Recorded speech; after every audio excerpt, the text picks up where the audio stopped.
Hi! So, welcome back again. Huwag kang mag-alala, iba na yung pag-uusapan sa vlog na 'to. Pero anyway, I'm still here. So, yun nga, may naalala kasi ako. So, around 2014 to 2016. Hindi ko na maalala kung kailan doon. Pero, important sa akin yung biyahe na 'to. Kasi kami mga magpipinsan, mga gala talaga kami. As in, ano talaga kami, mga kaladkarin, gano'n. Madali kaming hatakin sa mga lakad. Tapos, ayun, I think love language din kasi ng mga pinsan ko na mag-drive para sa isa't isa. Kasi nga, gala nga kami. So, meron kaming biyaheng norte. So, ano kami, sobrang excited kami kasi I think this is the first na lakad namin na malayuan. Tapos, kumpleto kami na magpipinsan. Tapos, yung mga parents namin, magkakapatid sila. So, talagang kami mga magpipinsan buo, bali. So, dahil kami, kasi ganun ka-close yung, yung bond namin. Nung hindi pa kami busy, tapos may mga time pa talaga kami to really travel. So, nagpunta kami dahil kaming norte. Tapos, dumaan kami sa MacArthur Highway. Basta ang haba-haba ng MacArthur Highway and all ganyan. Tapos, nakailang tulog na kami sa van, nakailang gising na ulit kami, tapos nakailang stopovers na kami, gasolinahan, nakailang palitan na kami ng mga magdadrive dun sa biyahe. And then, wala pa rin kami. Wala pa rin kami sa Ilocos. Ang layo-layo ng windmill. So, ngayon, dahil na. So, biyahe kami ng biyahe. So, lahat kami mga puyat. Hindo lang kami sa kalsada. Tapos, kakain. Sila mother, sila papa kasi tawag namin sa mga tito namin. Tsaka mama, yung mga tawag namin sa tita namin. So, sila papa, sila mama.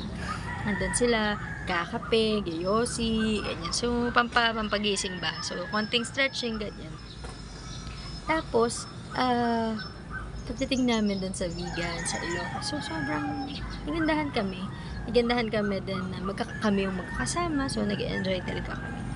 And dito ko na-realize talaga. Dami ko na-realize lately, no? Hindi ko alam kung dahil ba nag-channel ako, tapos nakakaisip ako ng mga ganito. Pero, wala. Gusto ko lang i-share. Bakit? Bakit ba? Gusto ko i-share eh. So, dito ko na-realize na distance really takes time. Hindi pwedeng from Bulacan kasi galing ang Bulacan eh. Bulacan to Ilocos Norte. Hindi pwedeng from Bulacan to Ilocos Norte sabihin mo, okay, gusto ko na, doon na ako. Gusto ko pag-isip ko from Bulacan to the windmills of Ilocos Sur or Norte, nandun na ako kagad pagka in a blink of an eye, diba? Hindi naman ganun. And oftentimes, ganun tayo eh. Yan parang, alam mo yun, ito ka, nandito ka at a certain point in life, tapos may pangarap ka. So, tinatawid mo yung pangarap na yun, binabiyahe mo yung pangarap na yun, tinatrabaho mo, pinupupuyatan mo, pinupipray mo, alam mo yun, may mga taong tumutulong sa'yo along the way, and yet parang wala pa rin. Ganun minsan yung feeling eh. And I can't deny na minsan ganun din talaga ako. And I'm really dealing with a lot of impatience sa life ko kasi I just want to succeed. I want to be there, I want to be that, I want to be this, diba? I want to have that, I want to provide this for my family, for my mom, for my dad, or for my siblings, alam yun. And dito pumapasok, na-convict talaga din ako na yung pag-intindi na distance takes time. Nandun din pumapasok yung patience eh. Yung patience natin sa biyahe, yung patience natin dun sa puyat, sa mga stopovers, sa mga little coffee dates along the way, sa mga konting stretching along the way, sa mga little pauses in life. And importante yun eh. Kasi bakit kung mula Bulacan hanggang Ilocos Norte, tuloy-tuloy, hindi kami matutulog, hindi kami magpapahinga, hindi kami magkatawanan, hindi kami magkukuntuan, hindi kami magkakape, it would really take the joy out of that journey, out of that biyahe, diba? And ganun din sa life natin eh. Yung mga little pauses sa buhay natin, habang tinatrabaho natin yung mga pangarap natin, yan yung mga stopovers natin, it sparks yung joy habang wala pa tayo sa Ilocos Norte ng buhay natin. Diba? Gets mo ba yun? So, ayun. I think na-inspire ako to really talk about this. Kasi, dati lang, 2016, gusto ko talaga magpalawan. Oo, 18 years old ako nun. Wow! Age reveal. So, 18 years old ako nun. Napanaginipan ko. Nagpunta raw kami sa Palawan. Tapos, gusto ko, parang ayoko na mag-party, ayoko na mag-debut. Mas gusto ko mag-Palawan na lang. Pero, dahil marami kaming priorities that time, hindi namin na gawang mag-travel before. And right now, I'm here in Palawan. And ano siya, fruit siya ng labors, fruits of my labors. Yan, ganyan. Pero, with all credits din talaga kay Lord. Kasi siya yung nagbigay sa akin ng means, siya yung nagbigay sa akin ng trabaho, ng talents, ng skills. At siya rin yung nagbigay ng mga tao sa buhay ko na nagdala rin sa akin sa kung anong meron ako. Hindi ko masasabi na it's all my hard work, it's all my efforts, it's all everything me, ganyan. Hindi eh.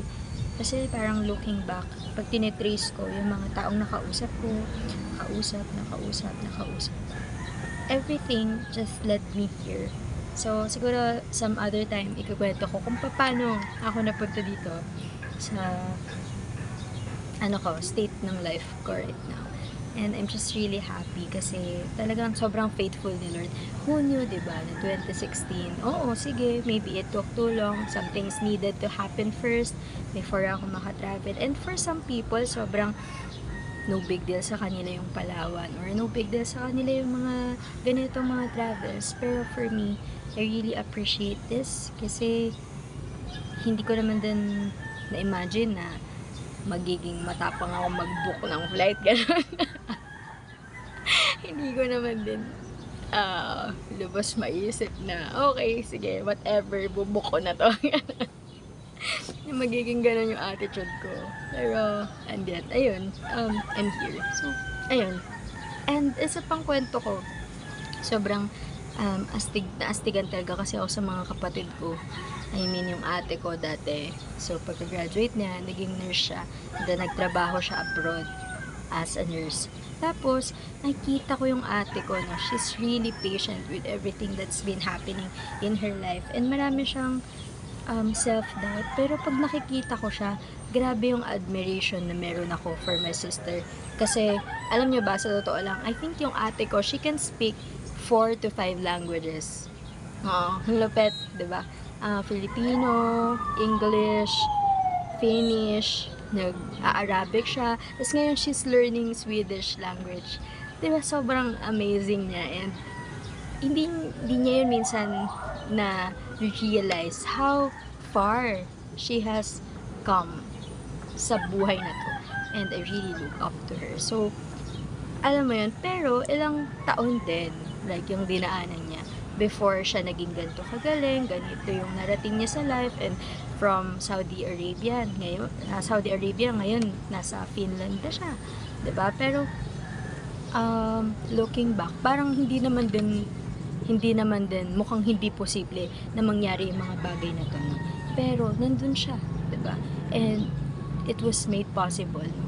Kasi, yung ate ko masipag din siya, tapos matyaga. Yun. And that's really how I see her. So, it proves another point na distance really takes time. Hindi naman pagka-graduate niya, okay, pagkapasa niya ng board, pagkatapos niyang maging nurse, may papel na siya, may PRCID na siya, oops, nandun na siya sa Finland, super galing na niya, tapos 5 languages na agad yung alam niya. Diba, hindi eh. Kumbaga,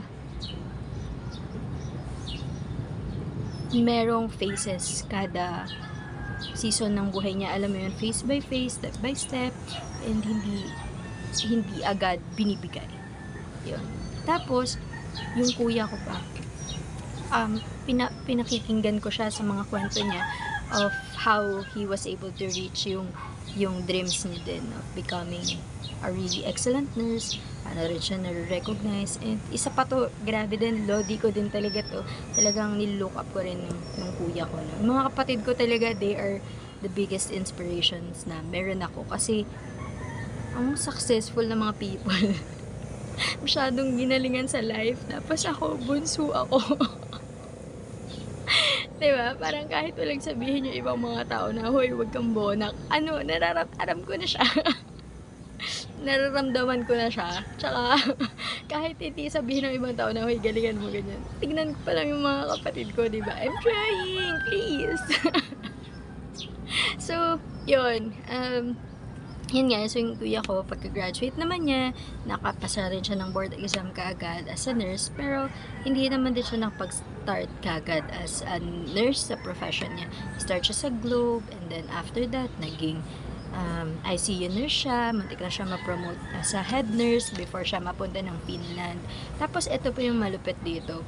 Nagbubukas lang ng dyaryo yung tatay ko.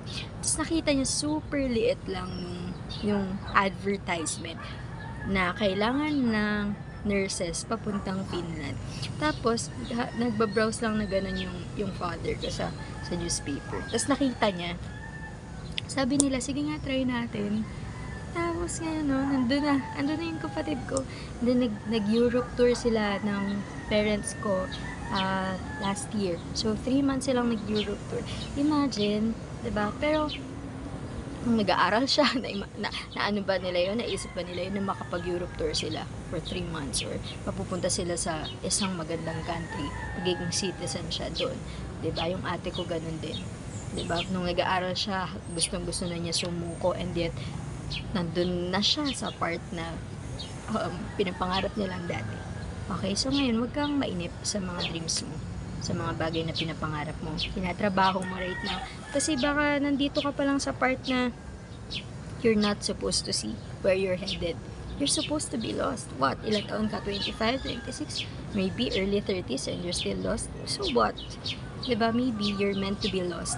Para when you find pala rather, yung things that you're supposed to find, it would mean so much deeper sa'yo, and it would mean so much more sa'yo. Diba? So, ako, excited ako. So, ma-excite ka rin, kasi ako, super excited ako na kinikwento ko lang right now yung Palawan na to, and everything that's happening around me, and who knows what's about to come, diba? Pero I have the Lord to thank for that. He's the one who opens doors that no man can shut for me. He's the one who's preparing my way. He's my refuge and my strength. He's my protection. He's my guidance. He's everything na all good within me. Talagang siya talaga. Kasi pag na-imagine ko, pag binabalikan ko talaga yung mga nangyari, as in, wala akong ibang maituturo sa'yo kung hindi it's all the work of God.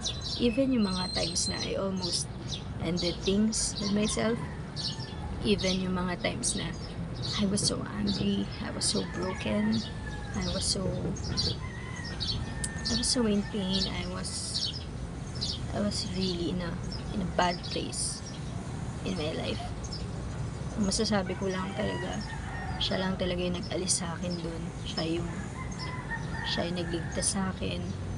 Siya yung, siguro sa other vlogs, mapapanood nyo na yun sa other videos ko, pero ayun, and kung napapanood mo to hindi ko ina-advertise yung mga YouTube vlogs ko or yung mga content. I don't even use hashtags. So, yun, kung nakita mo to, maybe a friend shared it to you. So, damdamin mo.